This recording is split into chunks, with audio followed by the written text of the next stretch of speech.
চুয়াডাঙ্গা জেলার দামোহদা উপজেলার কার্পাসডাঙ্গা ইউনিয়নের সুবলপুর ও পাটাচড়া গ্রামের মাছ দিয়ে বয়ে চলা ভৈরব নদের দ্বিতীয় পর্যায়ের খনন কাজ চলমান রয়েছে। আসসালামু আলাইকুম। আমি জেড প্রাইম। আমি ঠিক বর্তমানে অবস্থান করছি ভৈরব নদের উপরে। আজকে আপনাদেরকে দেখাতে চাই ভৈরব নদের যে দ্বিতীয় পর্যায়ের খনন কাজ চলছে সেটি।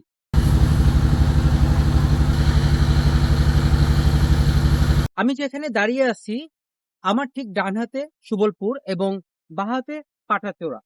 অনেকে হয়তো এর পাশে রতনপুরের সুইচ গেটে ঘুরেছেন বা নাম শুনেছেন। সুবলপুর সুইচ গেটের কাজ হয়ে গেলে এটা হতে চলেছে চুয়াডাঙ্গা জেলাবাসীর জন্য আরো সুন্দর এবং দর্শনীয় একটি স্থান। আশা করছি এই সুবলপুর সুইচ গেট কমপ্লিট হওয়ার পরে এখানে প্রতিদিন এবং পাবলিক হলিডে গুলোতে প্রচুর পরিমাণ দর্শনার্থী ভিড় করবে এই সুইচ গেটের সৌন্দর্য উপভোগ করার জন্য। সুবলপুর সুইচ গেটের কাজ বিগত 2 থেকে 3 বছর যাবৎ চলমান আছে এবং এখানে যারা কর্মরত আছেন তাদের কাছ থেকে জানা যায় এই কাজটি আরো সম্ভবত 1 বছর লাগতে পারে, অর্থাৎ 1 বছরের মধ্যে এর দুই পাশের পাড়গুলো বাঁধানোর মাধ্যমে এবং এর সকল কার্যক্রম কমপ্লিট করা সম্ভব।